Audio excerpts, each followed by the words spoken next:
On Thursday, the U.S. announced tariffs on tea equal to duties charged by tea exporting countries. In 2024, America imported approximately $522 million worth of tea, making it the second largest tea importer globally, behind Pakistan at $707 million and ahead of Russia at $488 million. U.S. President Donald Trump told reporters that, quote, reciprocal tariffs, end quote, would apply to all goods from any country trading with the U.S. Virtually every tea-growing nation erects trade barriers to protect domestic producers. Tariffs of 10%, 20%, or even 100% are not uncommon. India, for example, levies 100% basic customs duty, charges an integrated goods and services tax of 5%, and a social welfare surcharge of 10% on tea imports, more than doubling the cost for importers. The rates apply to both green and black teas, whether flavored or not. Final bound duties vary significantly by product, ag versus non-ag, for example, and destination. Coffee, tea, cocoa, and spices average 128.1% in India. There are no duty-free exceptions.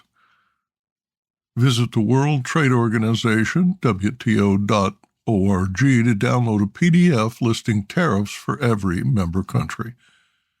The United States exports relatively small quantities of tea, valued at $79 million in 2024. Canada is the most important destination for U.S. tea, importing $34.4 million in 2024, followed by the United Arab Emirates at $4.5 million, Japan at $3.7 million, Mexico at $3.3 million, and Saudi Arabia at $2.7 million. Germany, Australia, China, South Korea, and the Philippines import U.S. tea valued at between $1.5 million and $2.5 million. The Trump administration will negotiate rates to match those of exporters. Quote, on trade, I have decided, for purposes of fairness, that I will charge a reciprocal tariff, meaning whatever countries charge the United States of America, we will charge them.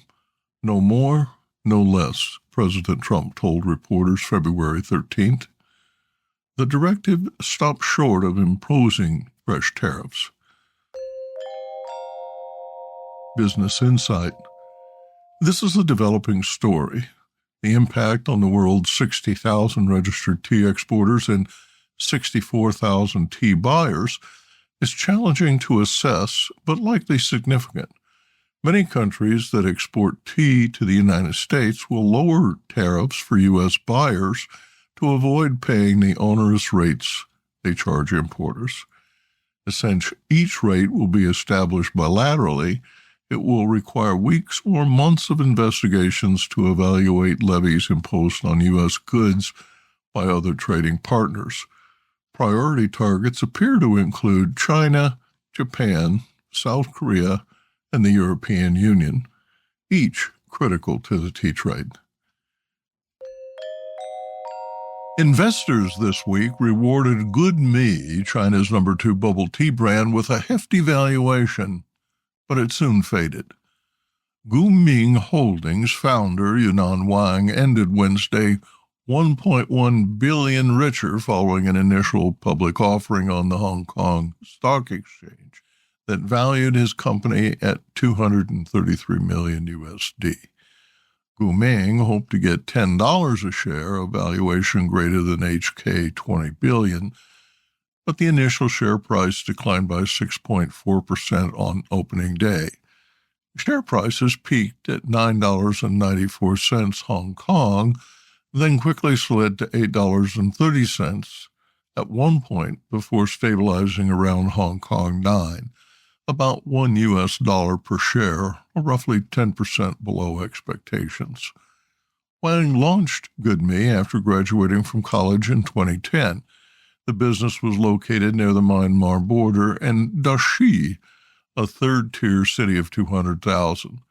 The company has since opened nearly 10,000 storefronts in small towns in 17 provinces across China, where competition is less fierce than the metropolises. Research quoted in the IPO documents estimated the company holds a 9.1% share of market, which is expected to grow to $71 billion in 3 years. Bubble tea sales were $9.5 billion in 2018. Wang is the sixth bubble tea billionaire and not likely the last. Each IPO has followed a funding pattern built on high expectations. The fundamentals are enticing as nearly 2/3 of Chinese consumers drink bubble tea at least 3 times a month. 1/4 consume these new style teas weekly. Milk and fruit teas are high-margin beverages that competitors quickly undercut, so the investment strategy has encouraged rapid expansion with the expectation consolidation will follow. When bubble tea brand Chai Badao debuted, the couple who founded the brand reported a combined net worth of $2.7 billion before a spate of price wars and new recipes that feature fresh fruit, boba, whipped cheese, and sweetened milk. Chai Badao fell by 27% on its first day of trading in April last year, following a 330 million share sale. The stock is now down by 45%, according to VN Express. Business Insight. Bubble tea brand Mishua is next in line for an IPO following a 2-year public offerings lull encouraged by regulators. The company now operates 45,000 outlets worldwide, including 40,000 in China. Undaunted by its predecessor's past performance, the company seeks to raise Hong Kong $1 billion.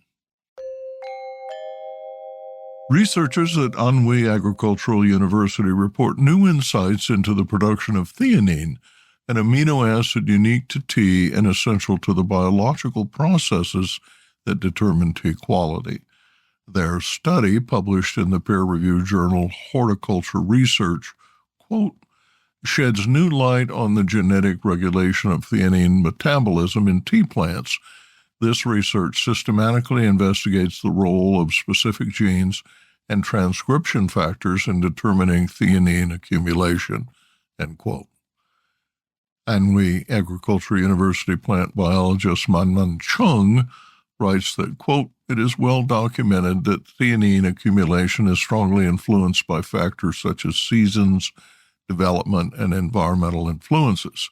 However, molecular mechanisms responsible for theanine biosynthesis and degradation are yet to be elucidated, end quote.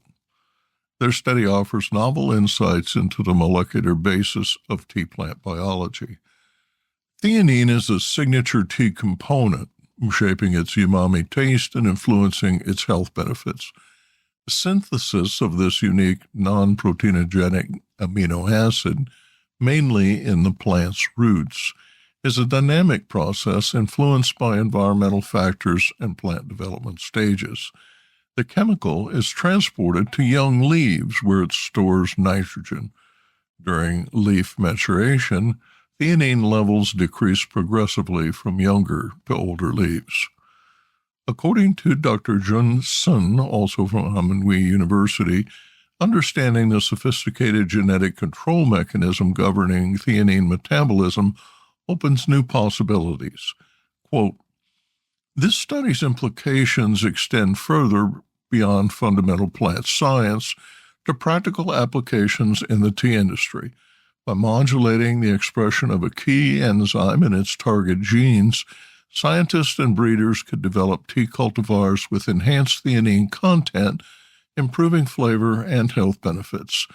This research deepens our understanding of plant metabolic regulation and offers a sustainable, science-driven approach to advancing tea cultivation and quality enhancement in the future. Produced by Adavita Studios. Connect your voice to the world.